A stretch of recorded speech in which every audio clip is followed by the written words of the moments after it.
For the 23-24 season, the 1878 FM podcast is sponsored by Green King Sport, where football is more than a game. Green King Sport venues are showing every Everton televised game this season.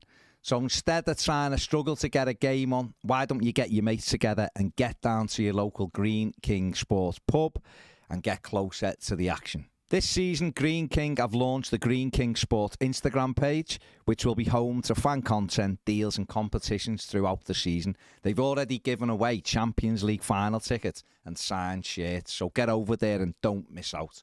So why don't you drop them a follow on Instagram, and then you won't be missing out on all the competitions and the giveaways. You'll also be helping out Toffee TV, so head over there now. Hello, welcome to the 1878 FM podcast. It is episode 13 of season 2. Feels like it should have been 13 last week. I thought that with the the Halloween, the bats and all. Oh, hang on. I know. No. Yeah. Where was that last week? I don't know. You know, what I need to do, though... Sorry, I'm sort of jumping in. We haven't even said hello yet. What I need to do, though, is I need to label up these sound effects so I know where they are, because otherwise going through all this stuff first is, we want that one. Anyway, leave that with me. That's the working. Yeah, that's... Hiya, by the way. Hello, Dave. Yeah. How are you? Well, do you know, I'm full of cold, but otherwise I'm all right. Thanks. Yeah, well, you're good at the sound effects, so that's good. That is good. Do a whole podcast just using sound effects as reactions. Every time, yeah. That's it. Back in the net. It is back of the net. Sounded like very much like the canned laughter on Friends. That Friends has obviously been in the news of late. Sad news. Dave, sad news. Obviously, Mathew Perry passed away last week. Just because every time I put something on, I'd see old clips of Friends and makes me sad. You see Chandler. Okay. But it was sad, Dave, wasn't it? Very sad. Really, no, genuinely, really sad to hear about that. And I think we all have a relationship, don't we, TV wise, with Friends? I think we all know about it. It's all part of our lives, our generation. So yes, it's a real shame. But I was delighted to see that, the whole cast went to his funeral and paid their respects and just proved that actually they were all still pretty close towards the end. So nice to see. It was good to see. Let's pick it. I don't know why we've just done that. It's because of the laugh. It just made me think straight why away. that was the most random thing we've No, done I on this wanted to pay podcast. me respect to Mathew Perry, who brought me lots of laughs. So that's okay. Fair play to you. On to something that didn't bring me lots of laughs was Everton's 1-1 draw with Brighton at the weekend. 20% possession wasn't great. But third game in 6 days, didn't lose any of them. But I still felt, Dave, when we got that late in the game, you look at what might have been, and that 2 points just slipped from our grasp in the last kind of 5 or 6 minutes. I think it's the nature of the goal as well, wasn't it? That doesn't help. I mean, had it been a cleanly struck and well worked goal, it might have been slightly different because we know they're a good side, but I think when it goes in as a fluke like that, it's even more galling. I mean, I've only seen the highlights. I wasn't there. In terms of the balance of play, do you feel that it was 2 points dropped as opposed to a well earned point? I personally can't say it was 2 points dropped. It was just, when you're that close to the end, it feels like 2 points dropped. They had 80% of the ball. What I would say is they didn't create anything throughout the game. Matoma was very good, but they didn't. They had all the ball and they knocked it down. They played nice football and they move into space and all of that, but they didn't create anything. But I still couldn't sit here and make a case for Everton deserved to win. Brighton didn't deserve to win either, but I couldn't sit here and go, Pet, we deserve to win. No, we didn't deserve to win, and they didn't deserve to win. And possession is one of those things, isn't it? Nottingham Forest, I think, won with 27% possession. Luton have nearly pulled off a win with a similar 25, 26% possession. It's not always what you do with the ball, it's what you do without the ball. And the facts are Everton Football Club at the moment are a better team without the ball. Okay, you never want to see the possession that low in a game but I also don't think it was a tactic not to have the ball that much. I just think that we give it away far too easy, far too the players many more times, than like the manager, wasn't it? And I always think, and we say quite often, 37% is our sweet spot, because it generally is. We normally get good results around 37%, 40%. So, yeah, you didn't want it that low, but Brighton are an exceptional side at keeping the ball. Yeah. But going actually towards the goal is a different thing, or certainly was on Saturday. No, I think you're right.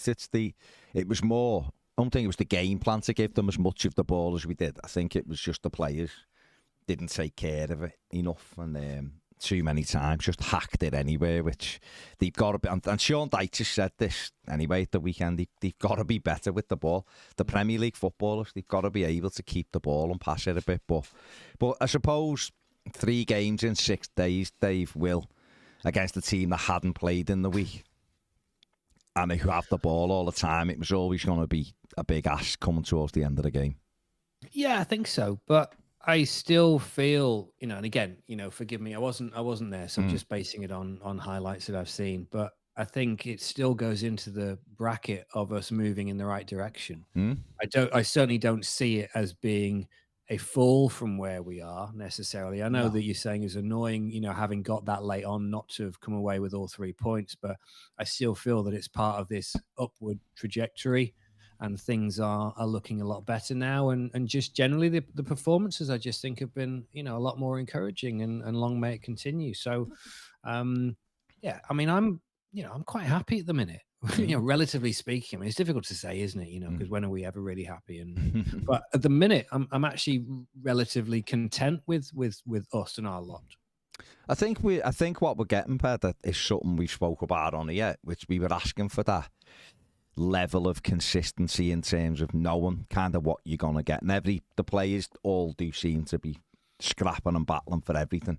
The quality isn't always there at times, and that's just, I think it's a confidence thing of being able to put your foot on the ball, and we did miss Onana, but at least getting that kind of performance level, I guess. Yeah, I don't think the quality is going to be there because I don't think we've got the quality. I think we've got like 2 or 3 players who've got a little bit extra, the likes of Onana, the likes of Dom, and certainly like Branthwaite coming through as a centre back. But I don't think there's a lot of quality throughout the team in terms of attack and play. So I'm with Dave in a way. I think the last few weeks it's all evened itself out a little bit, and you're seeing a level of consistency now. A level of consistency that's seen a lot of people disappointed by Saturday's results. Good thing. Yeah, it's a good thing. It's a good thing, yeah. But yeah. it's not. I don't think it's not necessarily, not a stick to beat the manager with. I think it's more because the players, I thought it was the players on Saturday maybe just lacked that quality. That's what you're always going to get that with the manager, aren't you? Because if you are a team who has less of the ball, naturally, if you play a really good team, you're going to even have even less of it. And if the players don't show up and keep the ball the way they should do, then you're going to have even less of it. So. But I am quite content about it. No, there's no sleepless nights. I look at the teams at the bottom and think we are better than those teams. And I look at the teams around us and think, there's not that much between us either. So it's about, and I suppose that's the disappointing way we started the season. You can't get those games back, no matter how people feel about them or what should have happened. You can't get them back. But I think if we keep on going like this, we'll be all right. It's just a case of keeping the squad fit more than anything. I think the only real thing about Saturday, the disappointing aspect of it, was the substitutions. Yeah, that was the only. I can't have a go with the manager for kind of like way we play, because I do, like you, I think it was more on the players just kicking it anywhere rather than I don't think he was saying kick it anywhere, was he? But I think just his subs, like that, you could see real clear evidence that those players were getting tired as the game went on. And I think 3 games in 6 days against anyone, you do feel it kind of like the last 15, 20 minutes. But against the team that keeps the ball and moves the ball so well, they're dragging it all over the place. And I do feel once it got to 10 minutes from the end, I think it should have been a bit early, but 10 minutes from the end, for me, he should have made those changes. And Jack Harrison was running on fumes at the end. He should have been off. And who knows, had he put Patterson on and just pushed Ashley Young into right midfield, maybe we would have got maybe we'd have got away with it. But I just think at some stage he is going to have to trust his subs a little bit more. He's going to have to. Yeah. Certainly after a game after 3 days, anyway. They've got 9 or 10 in December with the Fulham game now. I think it is. So Davey's gone after trust some of these subs, isn't he? Yeah, of course. Yeah, he's going to have to, because they won't be able to do it without them. Simple as that. Yeah, absolutely. Because they made 5 changes on Saturday, didn't they? Made 5, yeah. Brighton. Well, they made 4 before we'd even made 1. So we made the double substitution on the 90th minute, and obviously the goal had already gone in, and it was a case of could we get one more chance, but it never really happened. They never really did anything either. So I think it was almost like both teams had settled for a point at that stage, even though in the last couple of minutes there was a couple of moments. But yeah, I'll take the point and move on to the next one, and that's the best way to look at it. Dave, Crystal Palace away at the weekend we're in. Yep. Like we've just said, we are in a better moment, as the Spanish managers like to say, than what we have been. And we're going up against the team that is always 10th in the league, no matter what they're doing. But it's a game, I think, that Everton can go and win. Because I think as much of a threat as Palace can be, I think they've scored 9 goals in 11 games. I think it is something like that, or the low scorers anyway. They don't concede loads either, but it's a game Everton can definitely go and get 3 points in. Absolutely. There's nothing to be fearful of there, and I think especially if they bear in mind the situation and the performance that they had against West Ham, who for me on paper are a harder opposition away from home ordinarily than Palace, then I don't think they've got anything to worry about, And again, hopefully, without sounding sort of misguided in terms of where we see ourselves, I like to think that we are, Ped, as you said, we're sort of in a slightly different bracket now. Let's not get too comfortable, but I do feel that we're not down there with the bottom 3. We're now looking more around the other sides that occupied that mid-table slot, of which, Palace are in there. And yeah, I don't think we've got anything to fear. We've proven in recent games that actually, when the application is right and with a bit more confidence, and Dominic's looking a lot sharper now up front, which has made a real difference, I think, to the way that we play.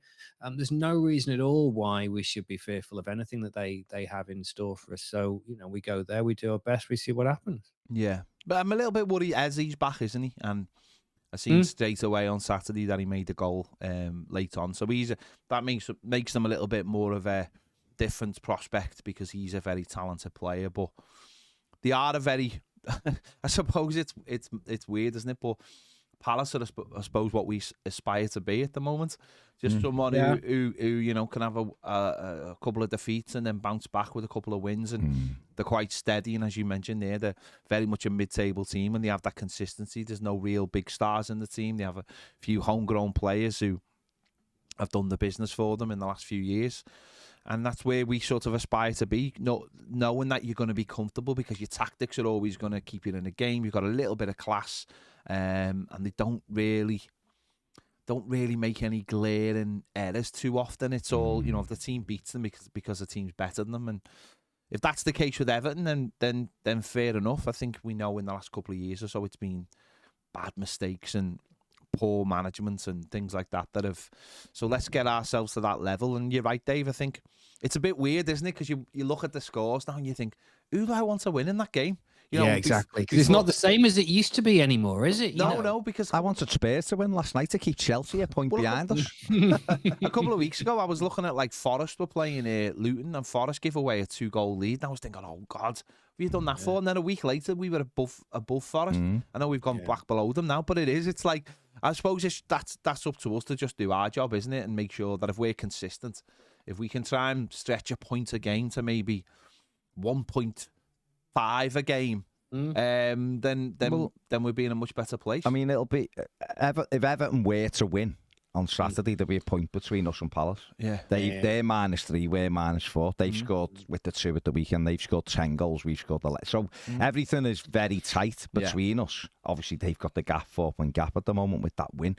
But on Saturday, I think I'm right in saying, I think Burnley had 17 attempts at goal, and Palace had 4. Yeah, and Palace won 2-0. No, Palace definitely rode the luck, and got a late win, second goal to Burnley. Kel surprise, give the first goal away by messing around at the back. So Crystal Palace, like you said, I've got loads of respect for them because they are a team that the fans are great at Selhurst Park, and they are a team that always makes it difficult for everyone, and they're never really in any trouble. But I look at this game and think this is a game Everton can go and win. We went there last season when they were flying, and we were terrible, and we went and drew 0-0, and we had the better chances almost on that day. But you know what? But that said, though, and I agree with you, and I think we're in a better situation now for sure. But that said, I wouldn't be too disappointed with a well fought draw though. No. Saturday with a view to the one. I want to do United at home on the after the international break for sure. Yeah. And then there's Forest away after that, which again, to be honest with you, you'd probably be happy with a draw there and all. But listen, we're all in agreement. There's nothing to fear at Selhurst Park on Saturday for me. Yeah, absolutely. And Everton have compared under Sean Dyche been arguably better away from home anyway in his whole tenure so far, haven't they, than we have been at Goodison? Yeah, because obviously we've got the way we play with the core, playing off the front man. He joins back into midfield as well and gives you that extra player in there. And, we look at the back at the moment, we look quite strong. Set pieces occasionally, as the disallowed goal showed on Saturday. We can get the wrong side or tend to leave players unmarked, but and that'll be something we'll have to be very careful of on Saturday. And again, it's just about keeping your head on it, isn't it? And doing it'll be a weird game because I do think they like playing on the counter attack as well. I think we like playing on the counter attack, so I don't think it might perversely end up being like 50-50 possession because neither of us want it. Yeah. Do you know what I mean? Yeah. It's like, I don't think one side's going to dominate the ball, but in the end, it'll probably be 50-50. Dave, just quickly, Mykolenko being singled out for some praise. He's been playing well at the moment and got himself a goal at the weekend. Yeah, he's been playing a lot better for me. And also the thing about the goal that I was most surprised about, because as much as his games have been improving, he's always been so one-footed for me. But he scored with his right foot. Yeah. Which was incredible. That was the most pleasing thing of the whole situation. And granted, big deflection, but it was his right foot nonetheless. No, he's been playing a lot better. Listen, you know my stance on things when he came in, and I think I was just more upset about the fact that we'd lost Luca Dean. Yeah. Who I've always rated as being a class act, and I was really I was really reeling from that situation. It really pissed me off, with the whole Benitez thing, and falls out with Benitez, and then bloody Luca Dean gets sold, and the Benitez is out the door, and you just think, what a waste, with the sake of like a week, or it wasn't even that long, was it? No. So I guess that always rankles with you. Yeah, and it always meant that for me, I perhaps never really gave Mykolenko a fair crack of the whip, because I'd never felt that he was up to the man that we had in that position previously. Arguably, I possibly still don't think that, but anyway, that's aside. I do think he's been playing better, and good to see him get the goal. Helps with the confidence, and and he looks he just looks a more settled part of the side, doesn't he? I think now, and just I think he just feels more comfortable in there, and that helps. And I think the whole side feels more comfortable. Yeah, he's a decent, he's a good defensive left back. He's not Luca Dean. Luca Dean is like a winger, isn't he? Plays so high. Yeah, he's world class for me, Luca Dean. Left foot, tremendous, isn't he? But Mykolenko done the old mentality celebration when he scored, so fair play to him. We recorded last week before the Burnley game, so just very briefly, Dave, dispatched them professionally, and probably one of the most comfortable games I've sat through at Goodison for a number of years, to be honest with you. And we've now got Fulham at home in the quarter-final, which represents, it'll be a tough game, but great opportunity at Goodison to get into the Carabao Cup semi-final. Good draw that for me as well. All things considered. It was incidentally, by the way, just a little aside, one of the TV highlights of the week for me last week was so I was watching the draw happening on Sky.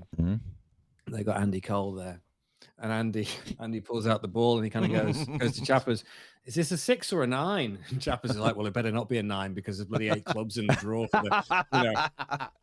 If there's a 9 in there, Andy, we've got problems." We're in trouble, yeah. Which did amuse me. It's tremendous. But all things considered, to get a home draw first and foremost against Fulham. When you think about what the other options were, was all good.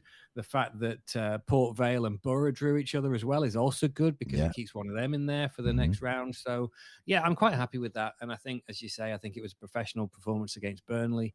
Everton looked comfortable. And yeah, they just approached it really well. I thought Dominic looked super sharp. And yeah, it was just good to see. I know that Burnley are one of the poorer sides in the league this season for sure, but they dispatched them with ease. And yeah, it was just for me, kind of a bit of a level of where we are and how we have improved over the last 4 to 6 weeks, I think. Because I think that previously that's the sort of game that we could have made really, really hard work of. I mean, we've made hard work of far lesser sides than Burnley in cup competitions of late. So, that certainly could have been a banana skin, but it wasn't. And we're through. And yeah, bring it on. Defo. Ped, I mean, good draw considering what was in there as well. But all you can ask at this stage, I guess, is a home draw, isn't it? That's a really, when you look at the teams who've Good draw. I know you've got like ones that you'd love to get, like Port Vales and stuff, but no, that's a great draw. I mean, the opportunity to play a team who are only just above us in the Premier. And we owed them one. Yeah, as it stands. Yeah. And, at a hectic time as well, so who knows where both teams will be at the time. But you take a home draw, and he's taking it seriously, which is what he showed last week. He knows it's an opportunity to rack home wins up, get confidence, get the fans behind the team, get a little bit of excitement, something that's a little bit of a distraction away from the norm of what can be, battling relentless period. So I'm quite happy with that. I'm not taking them lightly by any means, but you look at some of those teams and you just think, listen, we could have got like Liverpool away or Newcastle away, which would have been horrible, obviously. No, good draw, and hopefully we can get past Fulham and then get Port Vale or Middlesbrough in the semi. That would be nice. That's the dream. Let the others battle it out for what they're doing, but that is the dream, isn't it? And you hope that you get that opportunity. It'd be good. Right, ask for some random questions. First of all, Dave, just very briefly, last week was very much focused on how you two were ducking out of trick or treating. Yeah. Absolutely. So at the time of recording, we recorded it late, didn't we? It was dark, and you were contemplating, Dave, whether to go and do your big shot or go and do a shot to get out, Talk of the nation, or to turn all lights off and just lay low. What did you do? Yeah. And did you get away with it? I didn't. So the story is, I didn't go to Aldi. Oh, I thought you didn't get away with it. I thought you'd go on. No. I didn't go to Aldi. I was going to go, and then to be honest with you, I just couldn't be arsed. Yeah, I mean that's just that did come across. I'll be honest. It felt like you'd settled down for the night. I'll be honest. Yeah, and so the thing is, right? Because Aldi's a little bit further, so I did need bread and milk, as I said. Sort of two key ingredients. Staples. So I can get them for the little Tesco. The little Tesco Express, which is a lot closer. So I thought I'd do that. Can't be asked to do the full-on Aldi thing. Yeah. So that's what I did. So I got the basics, and then I came back, and then I cooked myself some tea in terms of like stuff that was left around. I think I did some pastoral, some noodles or something like that. Okay. But then I was worried because it was still in what I describe as the trick-or-treating danger zone. Right? In other words, you don't want lights on there. No, right? The red zone. So I was concerned because I could still see merrymakers, for want of a better term, up and down. There was merrymaking activity. People were active still. You could see that, right? So I kid you not, I actually snuck up to the lounge, right? The lounge is on the first floor. Right? It's a townhouse, right? So I snuck up to the lounge and I turned the lights off, right? And I actually brought my tea up to where I am now. My office is on the top floor, right? Okay. So I turned the lights off in the lounge, which is the most obvious sign of activity in the house, right? I also turned the downstairs hall light behind the door, also indicating the presence of someone there. Yeah. Then I came upstairs and I ate my tea here by my computer because I was effectively hiding from anybody from the front of the house, knowing that I was there. And I did that until I thought that after 8:15, 20 past 8. Yeah, it's kids' bedtime then. It's so over. I didn't actually go back down and turn the lights on until 8:30, by which point I think I was in the clear, and indeed I was. It sounds like you were kept captive in your own house. That's what it felt like. What the thing is though, Dave, just when you were saying that, when you said you had to drive how far you've been driving to Aldi, for some reason in my head popped the image of Postman Pat's van driving round that little village and all the little hills. And that's how I was feeling about day's trip to Aldi. Maybe that was it. We didn't go to Aldi, went to Tesco Express. No, I know, but if he had gone to Aldi, maybe it would have. That's what just came in my house. I mean, it's it can be a pretty part of the world. It's not that pretty. I mean, it's not as romantic as the the little van going over the little bridges and around the corners and past the sheep and saying hello to people. Dave. And it's not quite like that. But I think you've just lost out, Dave, on the opportunity to be the international tourism spokesman for your area. Yeah. It's nice, but it's not that nice. Well, he's keeping people away as well. What I meant by that is the fact that the Aldi's on a retail park next to the Halfords on the outskirts of High Wycombe. I mean, there are prettier places, but it's handy. It's about a 10 to 12 minute drive for those that are wondering how far it was and the fact that I couldn't be asked. Whereas the Tesco, David, don't say too much. People will be working backwards. Like trig points and stuff. There'll be a big circle around. Watch 12 minutes away. Will be out. From, and people will be like townhouse. Let's go. And they'll be looking for a barber's called Gillian's. They will. No, it's not called Gillian's, but actually, don't say what it's called then. No, I'm not going to say what it's called. Let's just call it codename Gillian's. But it's not called. It's not called Gillian's. That's good. There you go. You get Vitty spotters. That's what I'm saying. You got to be careful. Saying. The 3 a.m. girls will be there. Hiding in the bush. Yeah, 3 a.m. girls. That'll be the only mention of bush on this show. No. Bush can do one. We've gone full Hollywood. No Bush on this. So there you go. You got away with it. It was very active. Was it? Well, it would be in the gated community. People feel very safe. active. Yeah. Everything went. It was like a sale at Next on Boxing Day. Everything went. No one knocked it, man. I don't know why. Honestly, there was so much, and we had I was dog sitting last week, so I took the dog for a walk when I got in. My missus was still in. To be fair, our house was done up as to say you can knock. My missus had done pumpkins, and there was the thing with the trigger. So you had a welcoming frontage. But I think that always, Dave, I've always got a welcoming frontage. And therefore, that should be the code, shouldn't it? If you display like a little pumpkin, that should be the code for people knocking. It's a bit like around us for swingers, isn't it? Exactly. Kind of you're giving off those. You're giving off those vibes. Isn't it apparently pineapple? Like shirts.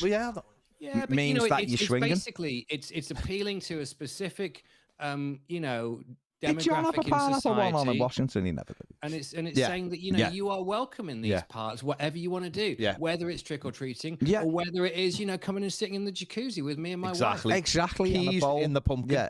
Well, that would be the way. That would be the way to. Yeah. But this is what happens in giving you meaning to in the trick or treat communities of mid Liverpool. This is what happens, Dave.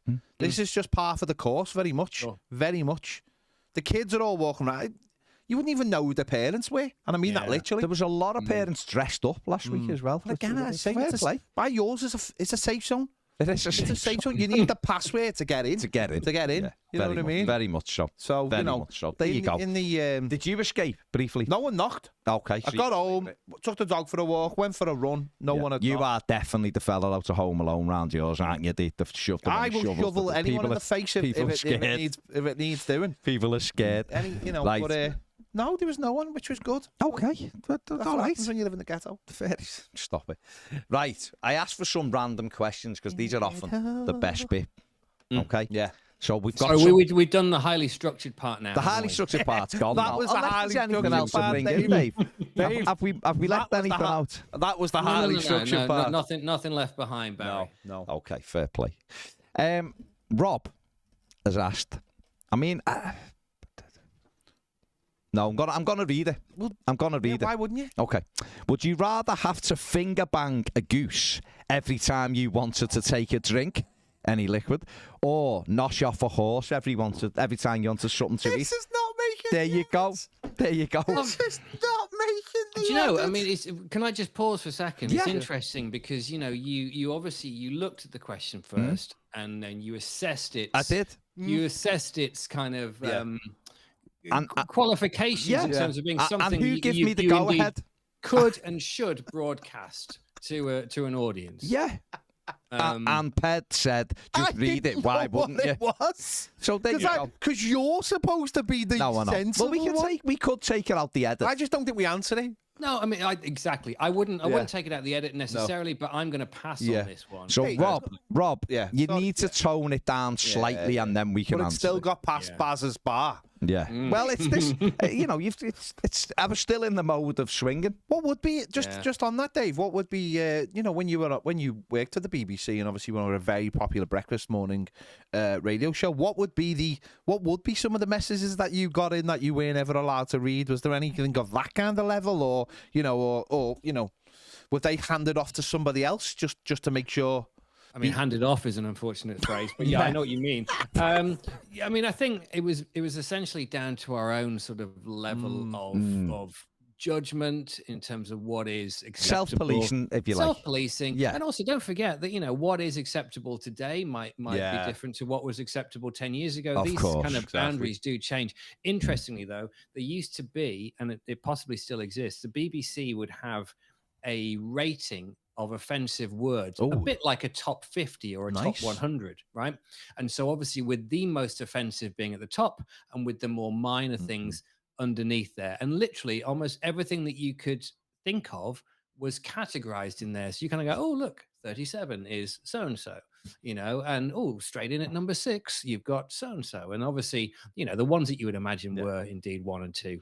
And then all the others sort of graduated thereafter, which was good as a reference point. What number do you think finger banging would be? 16. Okay. 16. Fair play. Did you have a department that you had to hand them off? Because I'd imagine the BBC... Again, you said hand them off again. Hand them off twice. Was told it was a bit, Well, I mean, we're not at the... Would you have to give them to a certain department? Because I can imagine the BBC would have lots of departments where even if you got messages, you'd have to hand them off, Patrick, to them, just to make sure that they were aware that you'd had the message in case in later dates an inquiry happened that you were given... Do you know what I mean? That feels very BBC, doesn't it? Yeah. No, there's lots. Oh, by the way, sorry for the noise in the back. It's bin day. That's okay. What's up? Very much. Small village. So it'll be noisy. It's the main one. General refuse. Yeah. There you go. Right. Okay. Let's move on then. There you go. Right. Again, I'm going to have to paraphrase this one. This isn't as bad. What you mean, like you paraphrased the last one? Yeah, which you reiterated and then shows hand off 3 times. Stuart Thompson. Stuart Thompson says, the worst thing you've ever said on a meeting. I've just called my boss a C***T. Didn't know the mic was on. Coat, yeah. Didn't know the mic was on. What a big coat. Yeah. Have you ever done anything like this, Dave? Big, hairy, furry coat. Have I ever called anybody something that I shouldn't have called? Or called? said something in a meeting? No, I imagine going back to when you were on a very popular BBC radio show. And in my mind, this might be wrong, but in my mind, you got together for a pre-show round the table. This is what we've seen. And you're all going, should we put this on it? Was there ever any moment where you just said something and you thought it was acceptable and other people just looked as if to go, oh, we're there, are we? And they didn't quite follow that. They weren't at your level. We get it quite a lot in here with Ned, in all fairness. But, what? There's 2 answers to your question, really. Okay. And neither are exactly what you're after. But one is the fact that I would quite regularly say things which I shouldn't have said, in so much as I would give away crucial information. I once announced to everybody that one of our producers was leaving when she hadn't actually told her bosses that she was leaving. That was unfortunate because I'd actually suggested that we should roll in so-and-so's birthday drinks with Sam's leaving due. But Sam hadn't actually put in her application to move departments at that point. So that wasn't good. No. I also gave away a secret location of Mount Snowdon, even though the whole thing had been kept under wraps for many, many weeks. But in terms of things that were really not a good idea from a language point of view, we once, and I don't know why we did this, we once recorded a link where we were saying disgusting things about our boss at the time, right? Just really, really filthy things, almost just like kids showing off. With the idea being that we were then going to reverse this link and then put it out so that it was played backwards. Okay. Yeah. And that was the idea. And it was just a bit of silly fun. Although the short-sightedness of us was the fact that anybody getting it could then just reverse it again and then obviously have it in complete quality. Of course. And knew exactly what we were saying. So in hindsight, we should never have said that. And some of the things that we did call our boss, were highly offensive, if not indeed illegal. Fit. I mean, that sounds good. Or bad, whichever way you want to look at it. Is there any moments at any time in your life when this has happened to you? Well, I'm sure both of you can appreciate I'm not a meetings kind of guy. No, I think John Blaine is in the room, and I think John Blaine would testify that you are very much the creative opposite. Directors don't turn up for meetings, do they? Don't they just kind of exist? They just exist. He's just said, John, I think you'll appreciate I'm not really a meetings kind of guy. I think John's looking as if to go, Peds, what? I just, it's not my thing. It never has. No. But I'll read if it's some of the bad things one has said. In a different life, I did work on the railway. Yeah, that's what I was kind of. And my office was slightly different because it was a ticket office. Yeah, of course. So two of the things that spring to mind are both of them are highly offensive, and I do realise that now. Okay. Maybe not say what you said then if they're highly offensive. Well, I will say one of them. The other one I don't think I'm allowed to in this day and age. Thank God. But I did once do an announcement. I may have done it more than once, but I did it in someone else's office. Not great. Sorry about the noise halfway through. It's all right. Can I go on? And I'll be gone in a minute. I did ask if there was a mic hunt. He's gone full pork. He's gone pork. I was like 19. He's gone pork. But I did that in someone else's office, and he got into trouble, and then I got into trouble, but I blagged it and got out of it. And then once we were going down to Chester races on the train, but of course we'd all been drinking in town, and I got. This is while you're at work, yeah. This is while I'm at work, John. Yeah. No, sorry, I wasn't at work. Sorry. But I knew that obviously the guys who were on the train. You weren't driving the train, though. Luckily, he wasn't train driver. I wasn't. So we were going down. We'd had a few drinks, and it was not long after Snatch had come out. And the actual, the real Snatch, not the. I mean, not like a mid-carriage scenario. No. It's a film reference. Yeah, film reference. I'll hand that one off. So, By the way, that nearly happened to me the other week, but it was to do with you know when you press the door and they haven't locked it properly, you get that door go over, and then suddenly you can have a scenario which is very much, I'm not going to say it again, very much what you suggested before, but in an entirely accidental way. Yeah, there you go. So, Snatch was on. We all had a drink, and we're standing at the back with the guard. We knew the guard. And because it was the train to Chester, lots of Irish people on it. So for some reason, I decided to start pretending to do Brad Pitt's accent from Snatch, and doing like basically announcements of what to Chester, and then you always have to do another announcement that you went to Chester, you could get a train to Holyhead that would take you to Ireland. So I do realise it was highly offensive, but it was a different age. I mean, by the way, it was a film called Snatch. So, we're talking about a different age, but I do recognise that is highly offensive in this day and age. Again, might make the edit, but there you go. No, I have no issue with that. I think that's all right. Actually, weirdly, I think that's way better than finger bangs. I didn't say anything offensive, by the way. I just said the announcement in that stupid voice. No, the guy probably got the sack, and but who knows? It was all good fun. Everyone was going to the races. They were all bladdered.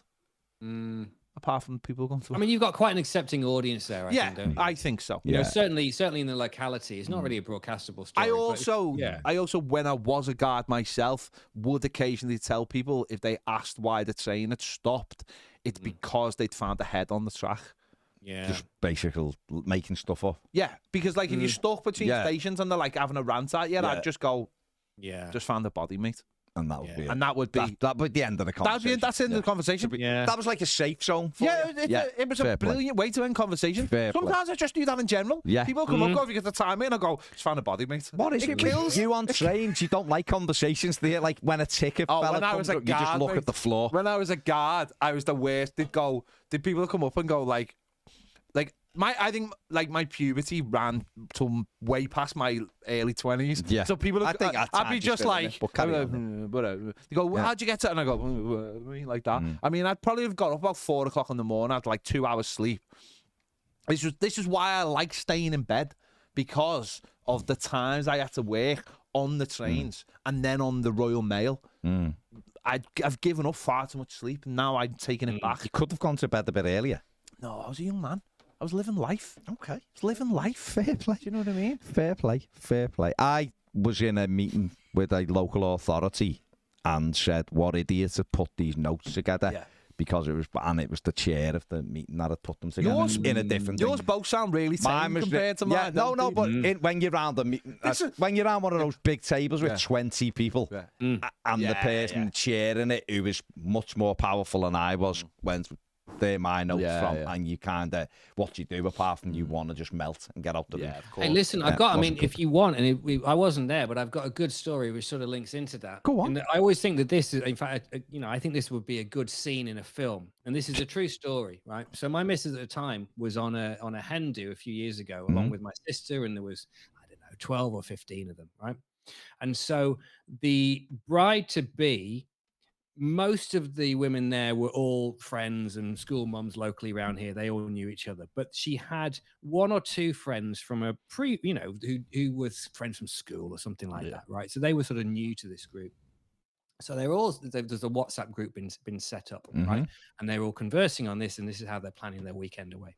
So they're sitting there on their weekend away, and they've hired this house, and they're all around a big table, and they're there with the bubbles out and stuff like that, and they're waiting for their food. And then at one point, the phones all beep, and the message is from one of the ones who was new to the group, kind of going, I'm hating this. I'm actually going to come back tomorrow. They're all bitches. I don't really like it here, right?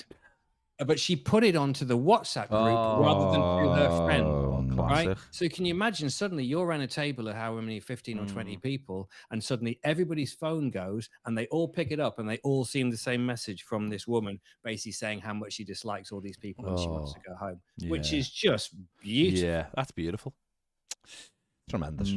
It's tremendous. True story. Yeah. No, we'll see. Listen, she put it out there. Steve Kelly says, exactly. All right, lads. Hope you're all well. It's nearly Imaceleb time. So if you could choose 19th, apparently. Oh, can't wait. If you could choose 4 players, past or present, to put in the jungle, who would you put in? Thomas Gravesen, straight off the bat. Gravesen, you've got straight. Didn't even think. Straight off the bat. Thomas Mad Dog Gravesen. in there. Thomas Gravesen. It's okay. Gravesen's number 1. Yeah. Okay. I mean, Dave. you'd have to have Duncan. Yeah, in there, Duncan. But I'm trying to think of someone Dunk did not like at Everton. I'm trying to think. No, I know, but I'm trying to think of like. Can we not sort of parachute in Stefan Freund or someone? Yeah, like he's that, a special guest. Just for Kalina's coming in as a special guest as well. Okay. No, but they're sad. They're sad. I was at that Leicester game, by the way, where he got sent off. When he strangled him. Big kind of. Yeah, I was there as well. Yeah. Was scored the cracker. That's 2. Bowermore? Oh, no.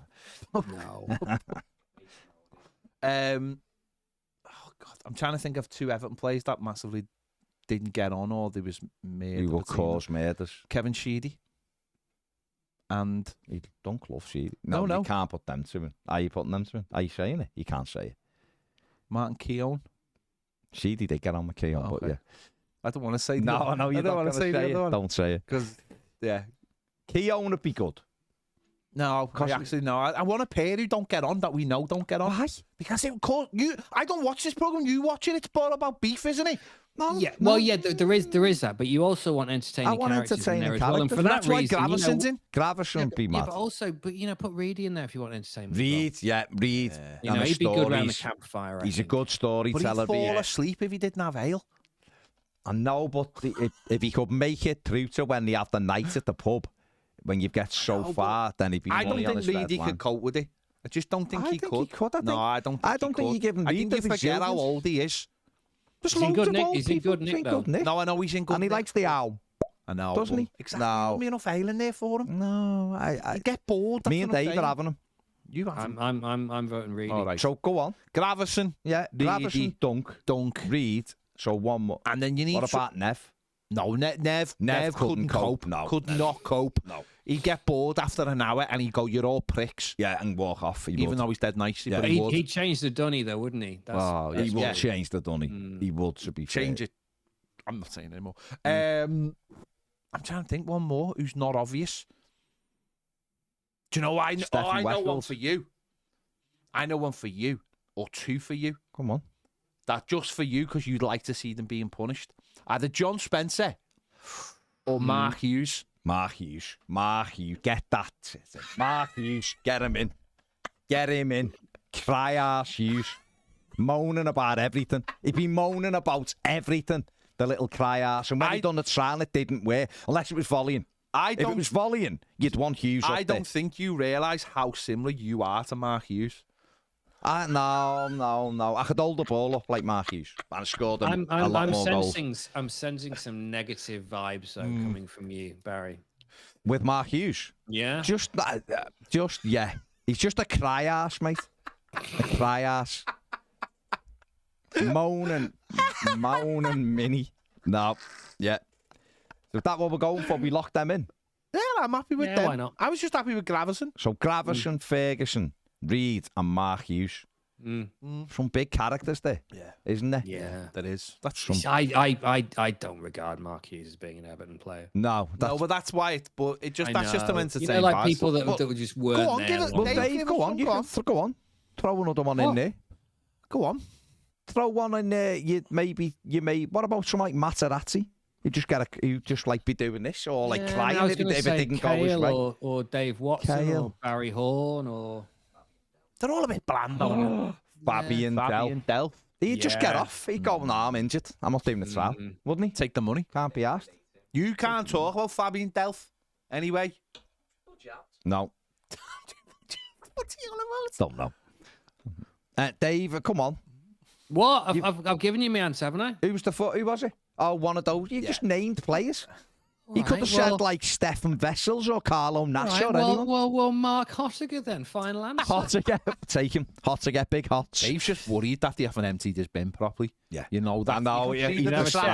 See the the distraction on his. You could tell he was a little bit worried. He was like, Ped, "This is for you, off Carla." Go on. It's 2 seconds because I know what your answer's going to be. It's 2 seconds after Halloween is over. Yeah, too early for Christmas to start being advertised and Christmas stuff sold in the shops. No. Right. So, Halloween. I like Halloween as a thing because it gets in the way of Christmas not being advertised since bloody August. Yeah. So then you got Bombing Night.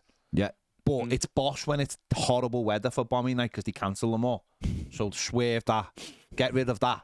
No Bombing Night. Done. It's done. And then the day after, listen, if you want to put your Christmas stuff up in the shops, I get that. I understand. I understand how an economy works. You know, so that's fair enough. But we need to get our Christmas jumpers out. But none of this. I spoke to him yesterday about the Christmas jumpers, mate. I'm on it. Cups, though, have you? I'm on it. Go ahead. Hang on, are we not using last year's Christmas jumpers? No, we're using last year's Christmas jumpers, but we're getting new Christmas jumpers, which you will be getting, Dave, in the post, obviously. Thank you very much. And the ever popular Nightmare on Gladys Street Christmas.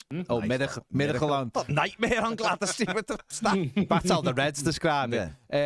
Will be back out available, and I think you should all get it. But no, listen, Christmas, it begins on December the 1st, but I get the advertising beforehand, and I also get the terrible Channel 5 Christmas 24 films that are on as well. Brilliant. So I was out and about in a shopping precinct on Saturday, and there was a busker playing Christmas songs. No, unacceptable. Back, and I was like, "No, come unacceptable. on, unacceptable." It's like early. It's like only just November. Yeah, no. My missus was in town. Give it a couple of weeks. She said like he was in.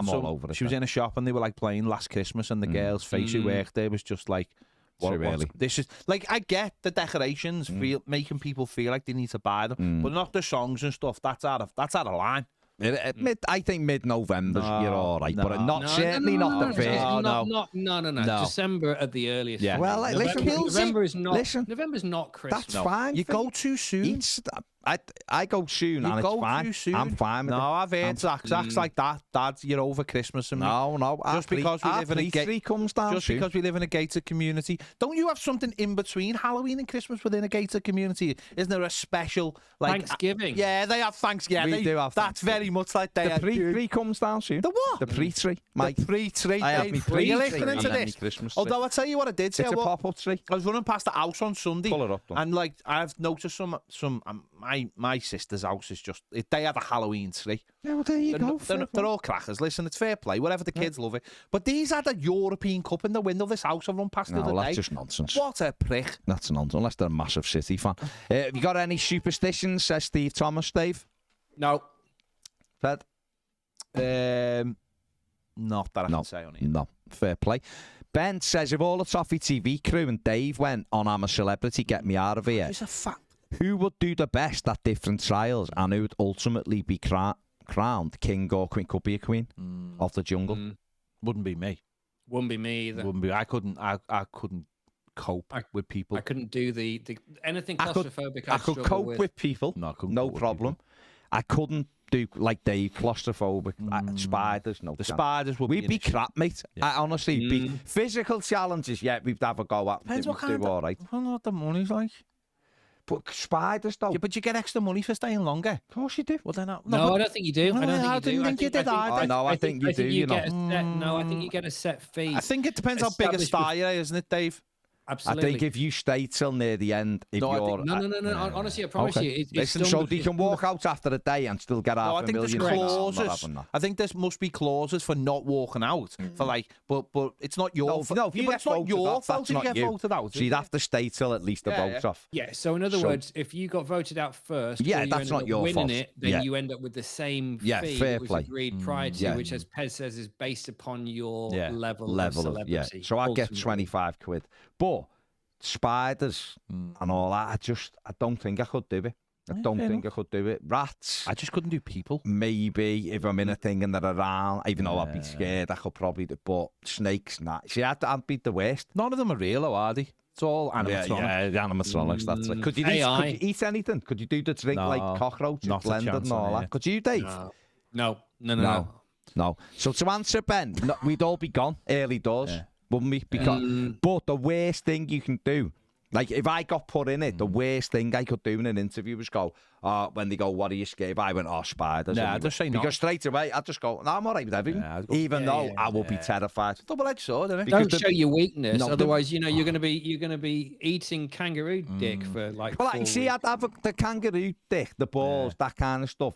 Because that's not like a live. But when they have to pick the thing up when it's moving, bite its head off, that's not ethical. Cockroaches, no. It's not ethical. Ned, just very briefly coming on this, because you are very au fait with insects and snakes and all that nonsense, would you be okay with it? I watch half the trials and I'm like, even the one lying there with corn snakes. So would you be okay with all of that stuff, do you think? I handle bugs on a daily basis and lizards. Hang on, pause.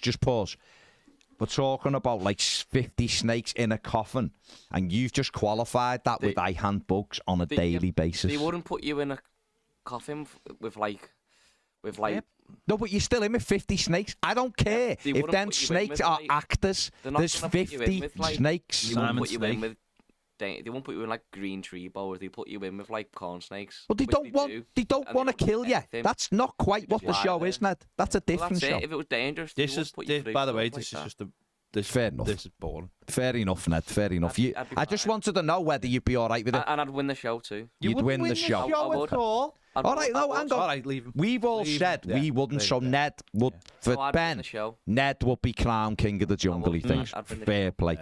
Brian, very quickly, would you rather have the ability to teleport or to turn invisible whenever you want? I think teleport me, because then just go on holiday and just be there without all of the... And I think you'd like that. You like being in places you don't necessarily like certainly flying. I've told you this before, though. I'd love to be invisible because I'd like to go to places that I'm not allowed to go. Like, that's not weird. What, just Everton? Like Rill? Like the lab. I'm allowed to go to Rill. Looking for Carol Dorden. I thought it was a 3-year ban. No, there's looking for Carol Dorden. Places I'd love to... There's certain places I'd love to go that you're not...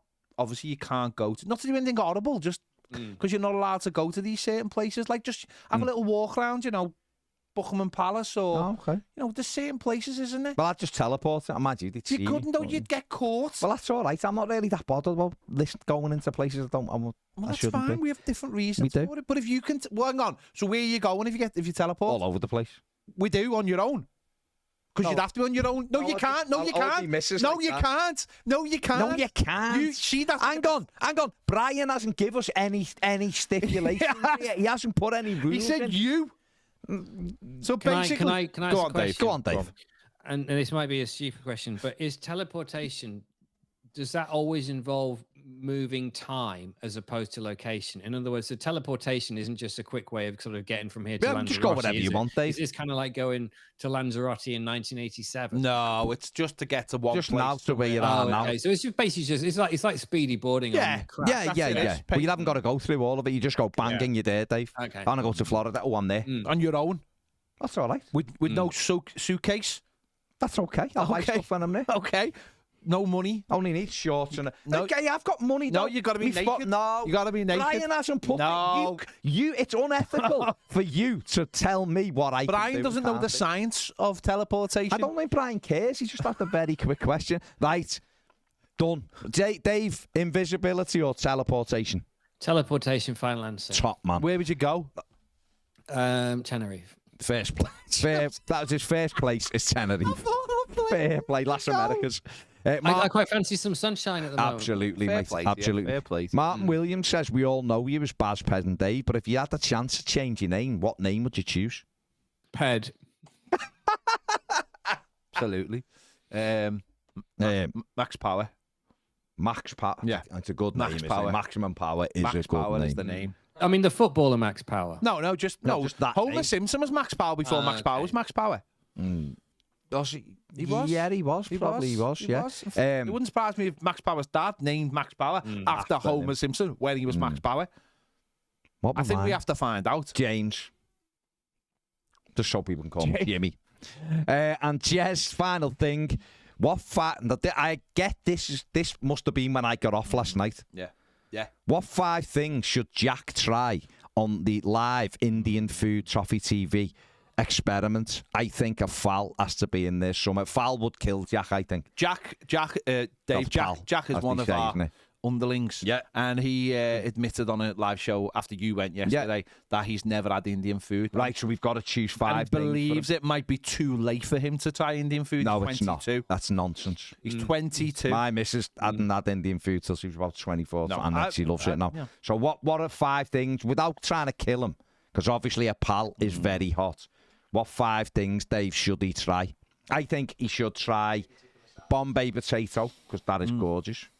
Yeah. So go on, Dave, you throw one in, he should try, without trying to kill the kid, obviously. So, I mean, we're talking about different tastes that are not necessarily dangerous to him. Yeah, just something that'd be flavoured. Just a starter with some poppadoms and mango chutney, I think would be a nice introduction to the meal. Yeah. There you go, Ped, it's on you. I've gone Bombay potato, Dave. I like poppadom mango What's chutney. the starter? No. I like a tandoori mixed grill thing. Tandoori mixed grill. Like quite dry, though, yeah? Yeah.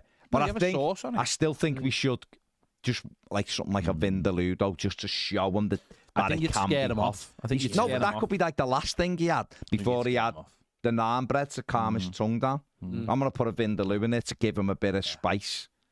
Dave, anything else he should be on his Buttered chicken. Yeah.